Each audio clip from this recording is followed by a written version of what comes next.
Okay, we're live. We're Uh, live. I'm Ken Yay. Schaefer, and I'm on with Susan Noble, and we've had quite a day trying to get here, but we are live, and I'll Hey. let Susan take it from here. Yeah, hi, I'm Suzanne Noble, and I host a channel called Sex Advice for Seniors. And together with Ken, we have created a program, 5-module course called the Stay Firm program, which is really about helping men to uncover the root causes of erectile dysfunction. Because this is Ken's channel, he can tell you all about who he is. Sure. Well, my name is Ken Schaefer, and I have a channel devoted to helping men with erectile dysfunction. I have written a book called Practical Guide to Managing Erectile Dysfunction. It's based on my research and my experiences with erectile dysfunction and how I how I managed to overcome erectile dysfunction. And uh, so when I was interviewed by Susan on her podcast, and uh, we seem to hit it off, and we've partnered with this program, and I think it's a great program. It's the program I needed when I got started, and I'm fond of saying, and I'll repeat it everywhere I can. If this had been available to me as a man with ED, just getting started trying to fix the problem, I could have saved years and tens of thousands of dollars. And I'm not exaggerating. It would have been years and tens of thousands of dollars. Yeah, and I think, what we know and what I know is both from a personal basis and just, through working with Ken and other healthcare professionals that I've interviewed on my program, is that one of the big challenges around erectile dysfunction is that the causes for it are so varied and it's so complex. We often think, oh, just go and get a blue pill and that'll sort that out. And away we go. It's all good. But of course, as I know, because I had two partners 20 years apart for whom erectile dysfunction was the first sign that something was more seriously wrong with them. Sadly, they are both no longer around. And like so many men, they just didn't seek any help. So, and we know that statistically, the number of men who seek help that have erectile dysfunction is incredibly low. So, that's why I'm quite passionate about this. But Ken, I know that your journey was, like so many men, very long and arduous uh, before you finally got to the root cause of it. Yeah, absolutely. Unfortunately, the medical system is not designed to address root causes, especially for ED. It's designed to treat the symptoms. And that's why there's the popularity of Viagra and other drugs like that, because they treat the symptoms. The problem with that is that you're just ignoring the root cause. And if you have ED is a canary in the coal mine. It usually indicates that you have a significant health issue, and it could be one of many things. And if your doctor is just treating your symptoms and not doing anything else, you're setting yourself up for your health problems to get worse, and you're leaving them untreated. Yeah, for sure. I mean, statistically, I think a doctor told me something like 80% of all men who start out with ED and don't go and get treated within 5 years, they will have some significant event like a heart attack or a stroke. So it's really serious. It's not something that you ignore. And of course, I'm 65. I can't remember how old you are, but I know that, I'm seeing more and more around me people that are starting to have heart attacks and strokes, and like seriously all the time, to the point where I just think, well, they must have known that something was wrong before that happened. And I suspect, because I'm not going to ask them, oh, did you have erectile dysfunction 5 years ago by any chance? Right. So it's not exactly the kind of question you say to somebody who's just had a heart attack. Oh, did you have erectile dysfunction 5 years ago? But the likelihood is that they probably will have had erectile dysfunction at some point. And the problem with the blue pill, and I think it was Dr. Trung who said this that we spoke with the other week, and Trung, is that the blue pill, Viagra, Cialis, whatever, is often like sugar. It's something that just men start to just get used to taking. It just becomes part of their sexual life because they know that it's just for for a period of time, it will continue to work. But of course, you discovered, not unfortunately in the best way, that eventually it doesn't work. Yes, for most men, eventually the pills will stop working, and there's a lot of reasons for that, but it's not a permanent solution. Now, it can't be part of a permanent solution, and I have nothing against the use of these drugs as long as it's not the only thing you're doing. Your doctor and you should be trying to figure out what the cause of the ED is. And in the meantime, if you need something to help you out, taking these drugs is perfectly fine. And for many men, it will be a part of the overall solution. I still take Cialis as part of the solution for me, but that is not the only part of the solution. I do many other things, and I've addressed many other causes of my erectile dysfunction. Yeah. And look, I've been with guys who took it during the first few times that we were together, because I know that they told me later on, they were struggling with performance anxiety. You meet somebody from the first time, especially somebody who spends their life talking about sex, it can be a little bit, just a little bit intimidating for them, right? And they're like, if they've read your book, then they're going to be intimidated. Yeah, we won't go there, Ken, because that's like a whole nother story, actually.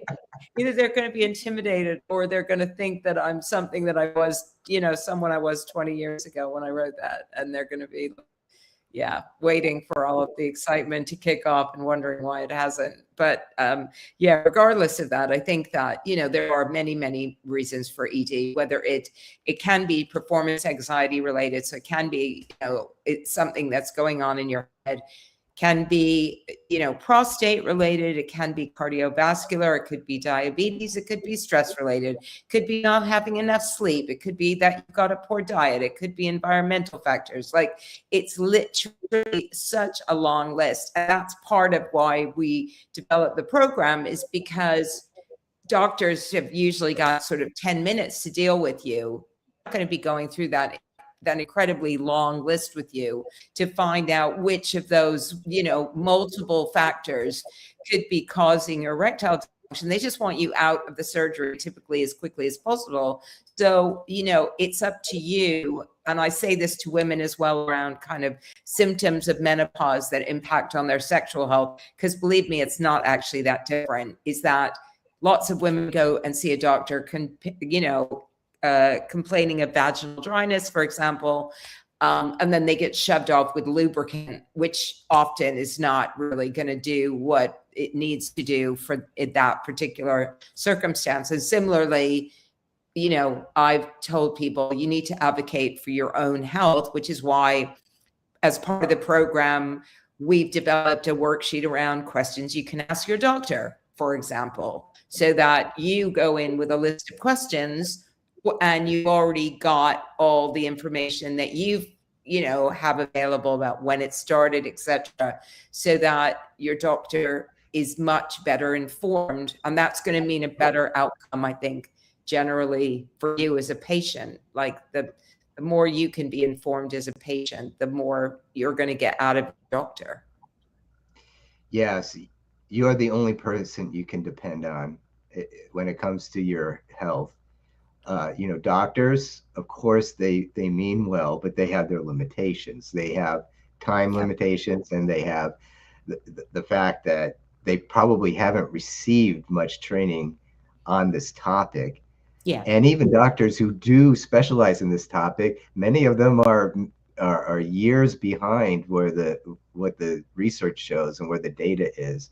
So you really got to be willing to uh, hold your doctors accountable, and Mm. if they can't meet your needs, be prepared to move on. Yeah, for sure. And one of the things we've done and we've started doing is just building up a little database of doctors that we know and trust and have a real strong interest in this topic, so that if you are struggling to find a good healthcare professional, there are resources on the Stay Firm program that you can go to where these doctors will see you virtually, and these are people that are seriously interested in uncovering the root causes of your erectile dysfunction, because I know that not everybody is. And also, I think, the other thing about it is that even when you get doctors, as you know, who then go and send you off for tests, specifically testosterone tests, they're not all trained to understand what those numbers mean in relationship to your own condition. And that was something else that you discovered. Yeah, absolutely. Most doctors, if you complain about ED, most doctors will give you a testosterone test, but they're under the mistaken idea, and they're not alone, but they're under the mistaken idea that if you fall within a normal range, you're fine. And that's really very overly simplistic. It may mean you're fine, but it may not. There's really much more to it than just looking to see if you're in the normal range. And most doctors just don't understand that. Um, yeah, and that applies to other tests as well. I mean, I talk about testosterone quite a bit because I've done a lot of research, but any medical test you have, uh, just because you're in the normal range, that doesn't mean you're fine. It may well mean you're fine, but it's not a conclusion that you should draw. Yeah, and one of the things that we've not actually spoken about, that is something that I think is the big question mark, is when we talk about erectile dysfunction, what are we actually talking about? Are we talking, are we talking about a penis that never gets hard? Are we talking about one that doesn't stay hard? I mean, what are we actually talking about that men need to be worried about, as opposed to, this is kind of okay, you're okay here, versus you need to be worried about this? Yeah, that's a great question. And there's actually a range of things that are considered erectile dysfunction. What we usually talk about is the inability to get or maintain an erection long enough uh, for intercourse. Mm, And if you can get an erection, but it's not hard enough for intercourse, or if you can't sustain it long enough for completion, or if you just can't get it up, mm. that's what we're usually talking about, and that's the issue that we're addressing in the course. There are other forms of erectile dysfunction, like premature ejaculation is considered erectile dysfunction, Yeah. uh, but that is a very different thing to treat than what we're talking about.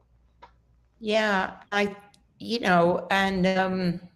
I think one of the biggest challenges is that, especially in any relationship, frankly, there's so much shame around it, and you don't want to make it worse by pointing it out, right? By saying, I mean, I'm a woman. I'm curious, 'cause I was recently with someone who I would say has had unreliable erections, but could have been performance anxiety related. So we'll see whether that was the case. But of course, being the person that I am, I was kind of like, oh, what should I say something like, what's my role here in this? Because obviously I'm concerned if something goes on and I think, oh, maybe there's some issue here that's not performance related. Maybe it's actually a genuine problem. Knowing that men don't go to see the doctor, of course, and because of my own history around this, I get a little bit over cautious in my head, like, oh God, maybe I should say something. But of course, I don't really want to say anything because I think by saying something, I'm actually going to make it worse. Like, what's your recommendation here? Yeah, I think in the moment it might not be the time to bring up the medical issues. No. I think ideally, from the woman's side, it's just like, oh, well, that happens. I've seen this before. It's probably just anxiety. We can try again at another time, and Yeah. see if we can help you calm down a little bit. But then I think, after the moment's passed and he's not feeling very vulnerable, then bring up, look, this may be a medical issue, and I would really appreciate it if you would check in with your doctor about the possibility that you have a health issue. Yeah. Yeah. Yeah. Yeah, because it's difficult, and most guys just don't want to go to see the doctor about this. I I, I think that's really, yeah, Yeah, guys are notoriously bad about taking care of themselves, going to the doctor. And like you were saying, the statistics show that only a small fraction of men with ED even even try to get it addressed. And some of that is an extension of men's reluctance to seek medical help, and some of it is an extension of just being embarrassed and ashamed. But we're talking about your life yeah, and your life satisfaction. So, I just recommend to men, try to get over yourself, deal with the embarrassment. mm, And only good things can come from it. yeah, You, yeah, you know, at the very worst, I mean, at the very least, you're going to uh, uncover something that needs to be addressed that will help extend your life. yeah, So yeah, yeah, yeah. it's not easy. No, and you know what? Just before we decided that we were going to do this streaming thing, I'm just going to go and get it. Just before, I was just about, I was just about nothing like live streaming. I was just about to make a little video for the tech ring, for the tech ring, Oh yeah. because um because one of the things, of course, about erectile dysfunction is that people, it can be in your mind and it can be in your body. And it's best, and there are ways that you can rule out whether it is one or the other very easily through this thing that I've been promoting for a while now, which is basically a cock ring that's got a sensor on it, which you can see in there. And the point of this thing is that it measures your erections while you're asleep. And we know that if you don't have erections while you're sleeping, that often is one of the very key signs that your erectile dysfunction might be related to a vascular health or other, more, a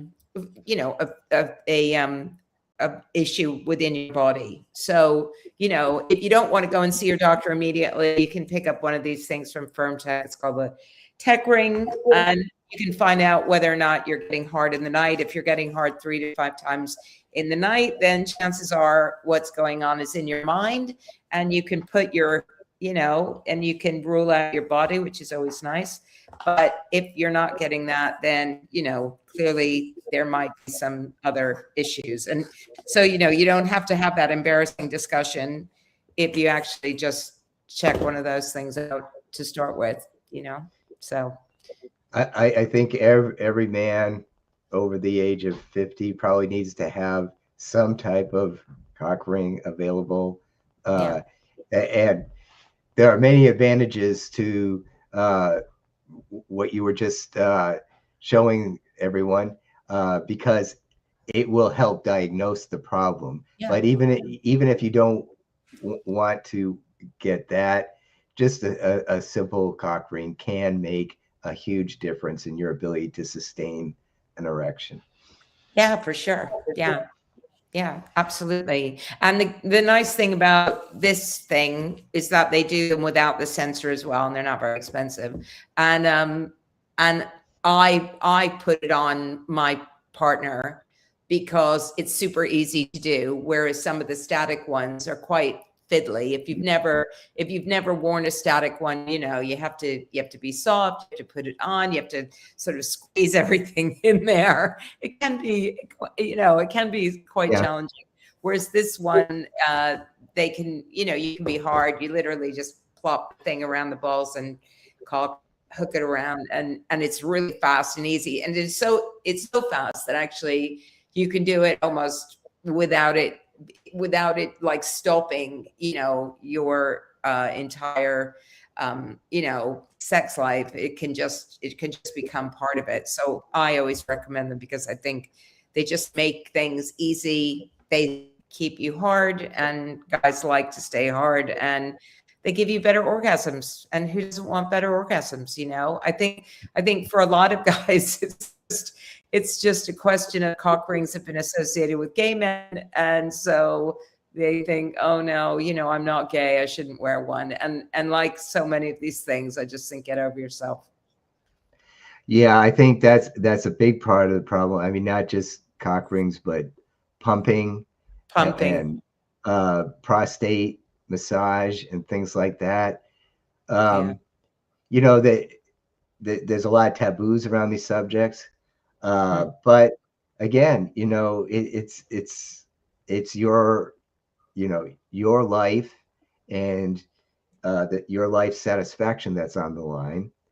And Yeah. I can tell you, like you were saying, that, you know, traditional cock rings can be difficult to manage in the Mm. moment.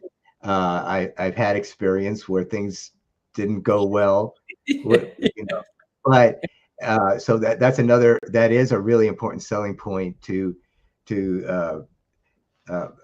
what is it, the Firm tech, tech, firm tech, firm tech, the firm the tech max, ring, firm tech max PR.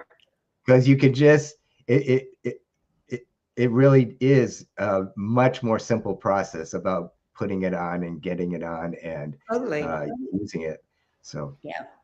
Very simple. So let's talk about pumping, another big taboo subject, because I know that, again, I've spoken to people about pumping and said, well, you know, pumping improves your erectile tissue. It improves the blood flow to your penis. It makes things, you know, you might gain a little bit of girth. So that's not a bad thing.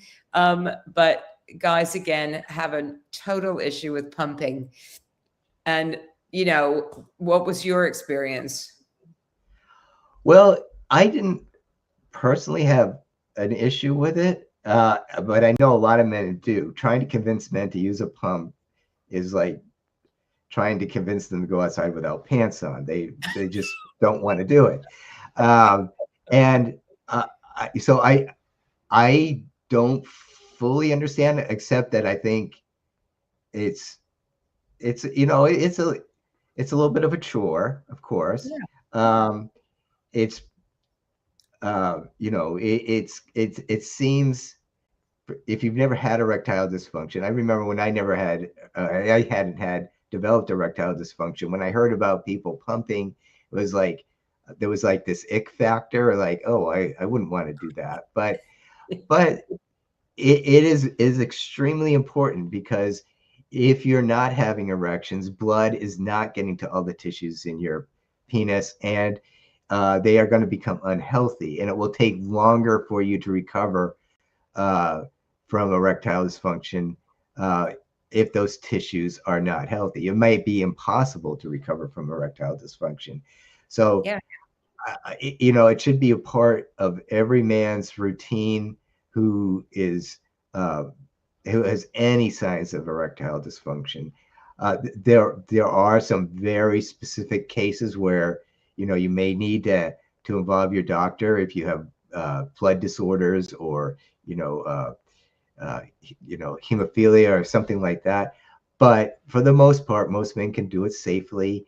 You only need to take about 10 minutes a day, get some Yeah. blood in there, get your tissues healthy.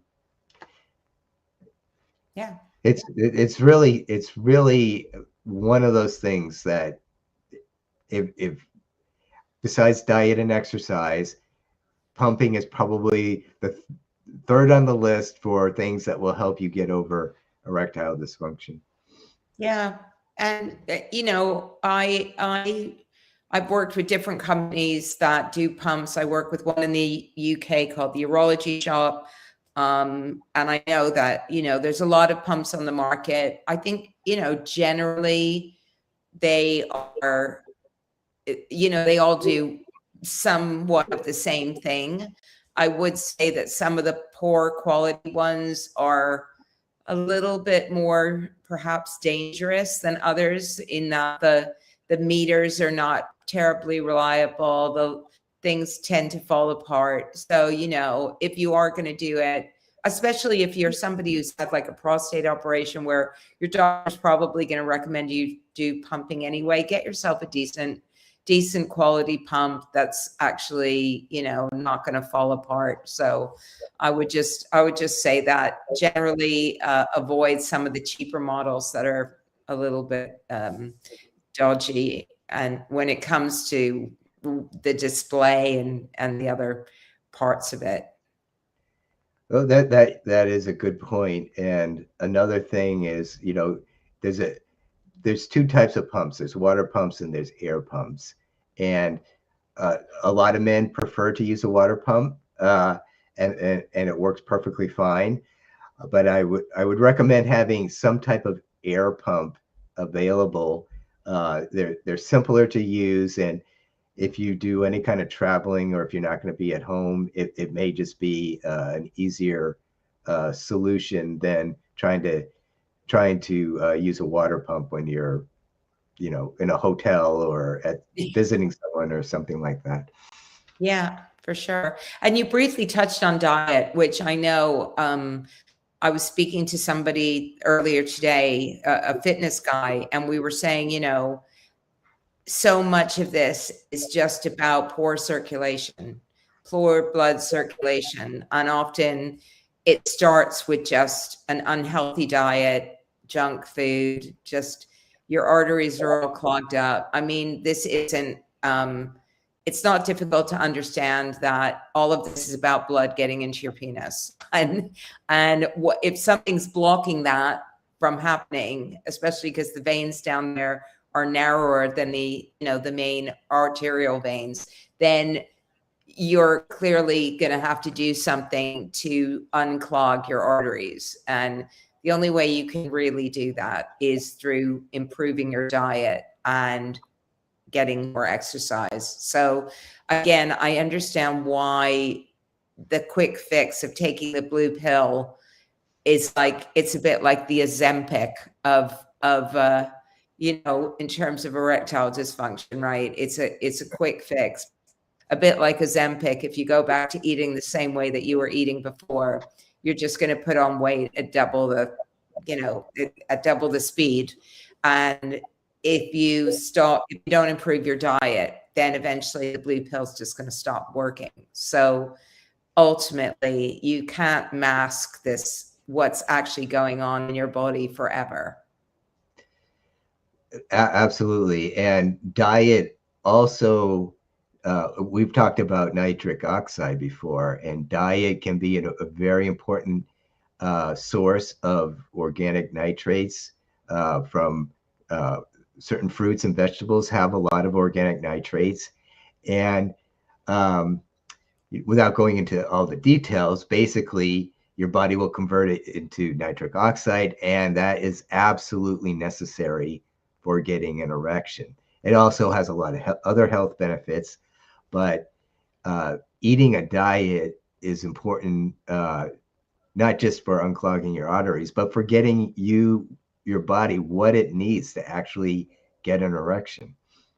Yeah. And I think the other mistake people make is they think that if they just go on testosterone replacement therapy, that suddenly it's going to come back. And like testosterone in women, you know, testosterone is responsible for arousal. It's responsible for making you feel like you want to have sex, but ultimately it's not responsible for making sure that you get hard. So, Right. you know, it's just doing one part of the overall requirements for actually getting an erection. Similarly, you know, with women, we can feel more aroused, but if downstairs is still all dried out, it's still going to really hurt, you know. So we need to do other things to get our tissues, our vaginal tissues, all plumped up again. And you know, for women, that's like vaginal estrogen, and the testosterone's just doing the making us feel a bit hornier again. So, you know, all these things kind of work in combination. And that's why it is so complex. It's not, and why when Ken and I developed this program, initially, I thought it was just going to be sort of, you know, take his book, do some modules, it's all going to be good.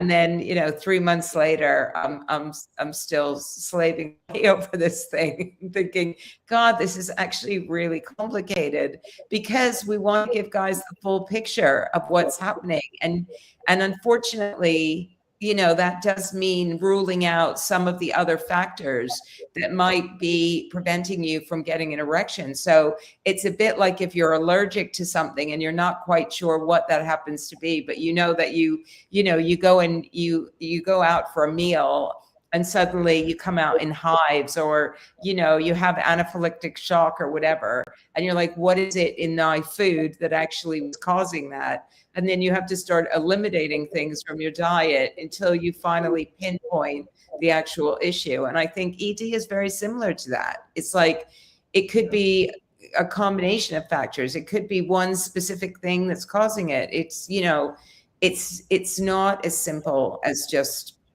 you know, the blood flow issue, although that is obviously the key issue, but what is stopping that blood from flowing? Yeah, I think there is a process of elimination and trying to understand what is causing your ED and what you need to do to treat it. Now, there's some things that are no-brainers. Adopt a healthy lifestyle, Mm. you know, eat right, and exercise. That that that is going to be part of any real solution. Yeah. But there is going to be a process of elimination because there are so many other possible causes for ED, and you may never know exactly what the underlying cause was, but Mm. you know, by adopting a healthy lifestyle and by you know, pumping regularly and all these things, you're probably going to start addressing the underlying issue at some point, and Mm. it can take time. You know, Yeah. don't expect instant results. That's another problem I've run into. A lot of guys think, "Oh, I'm gonna change my diet, start pumping, and next month I'll be fine." It Yeah. doesn't work like that. It's got to be a lifestyle change, Yeah. and your body heals as fast as it's going to heal. There's no shortcuts. You Yeah. have to give it time to heal. You didn't get unhealthy in a matter of months or weeks, so you're not going to get healthy within a matter of weeks or months. It may take some time. Yeah, yeah, for sure. Yeah, but you know, I get people want quick fixes, and unfortunately, you know, these sorts of things do take time. So you know, you just got to be patient. But it's like everything else. If you put in the work, eventually you will see the benefits. And it's about understanding what kind of work, you know, you need to put in. And I think a lot of this stuff, whether it's pumping, whether it's regularly exercising, whether it's changing your diet, like, it's about making incremental changes to start with. You know, we're not saying to you, you need to do all of these things at once. It's like, you know, start by just changing your diet, because that's probably the biggest contributor to anything to do with your health, is just what you're actually putting in your body. So if you eat the Mediterranean diet, if you eat green vegetables, if you eat lean meat, you know, and things with low fat, then the chances are that you're already going to start improving your health. And then you can start thinking about, you know, what can you do next? What kind of exercise you can do? But, you know, it's all about small changes done on a regular basis as opposed to, as I know, and I'm sure you've seen it, it's like people go all in, they get very excited, they go all in, they're pumping, they're doing their exercising, they're eating really right. They can carry it on for about a month. Then they're exhausted by the whole thing. They think, oh, I haven't seen the results quick enough. Fuck this. I'm not going to do this. It's taking too long. I can't bear this. Whereas if you just start out by eating green vegetables and lean meat, like just try that first for a little while, Right. You need to develop a strategy to fit the things into your life. And it's much easier to fit in one change than it is 10 changes. Absolutely. So you fit in one change and then you move on to the next change and you try to see how you can work it into your lifestyle. That's great advice, actually. So I'm glad you brought that up. Yeah. Well, it's only because I know that I have obsessive friends who do this, and they try and do everything all at once, and then they just get fed up, and then they don't accomplish anything. And I'm much more about building healthy habits and just religiously doing, like, I do my exercises every Monday, Wednesday, and Friday, and I just try and eat my good diet and all of that. And ultimately that's worked out okay for me. So I think that's, and my mother's in her 80s. She does exactly the same thing, but I recognize it's not that easy for everyone. But I mean, basically what, Ken and I have developed this program. That's why we're talking here now, called Stay Firm.